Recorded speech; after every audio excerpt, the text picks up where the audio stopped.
जी अस्सलाम वालेकुम। बहुत से लोग मुझे एक ही बात कह रहे हैं कि राशन कार्ड हमें मिलेगा या नहीं, हम कैसे चेक कर सकते हैं। तो बिल्कुल आप चेक कर सकते हैं कि आपको राशन कार्ड दिया जाएगा या नहीं।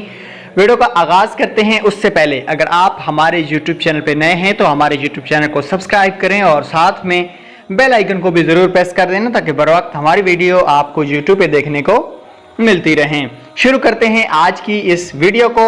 उससे पहले अगर आप लोग भी राशन प्रोग्राम की बर वक्त अपडेट या लिस्टें हासिल करना चाहते हैं तो नीचे व्हाट्सएप ग्रुप का लिंक दे दिया है, लाजमी से ज्वाइन कीजिएगा।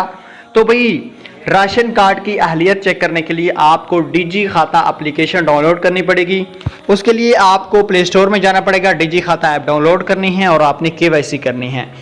जब आप एप्लीकेशन डाउनलोड कर लेंगे, केवाईसी कर लेंगे, उसके बाद आप डिजी पोस्ट पे क्लिक करेंगे तो आपके सामने इस तरीके से इंटरफेस आएगा। राशन कार्ड का पहला ऑप्शन आएगा, आधार कार्ड का भी आएगा।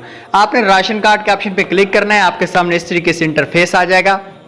यहाँ पे आपने 3000 रुपया लिखनी है अमाउंट। उसके बाद आपने नेक्स्ट करना है। नेक्स्ट आपके पास मैनुअल की इंटर, यहाँ पे जो एटीएम कार्ड होता है उसके ऊपर जो नंबर लिखे होते हैं वो लिखने हैं। नीचे CNI जो एक्सपायरी डेट होती है आपने वो एंटर करनी है। उसके बाद आपको अहलियत मालूम हो जाएगी कि आप अहल हैं या नहीं है। ठीक है, इस तरीके से आप लोग अहलियत चेक कर सकते हैं। ज़बरदस्त ऐप है। ठीक है, आपको ऐप का नाम भी बता दिया तो इस तरीके से आप लोग चेक कर सकते हैं। Thanks for watching.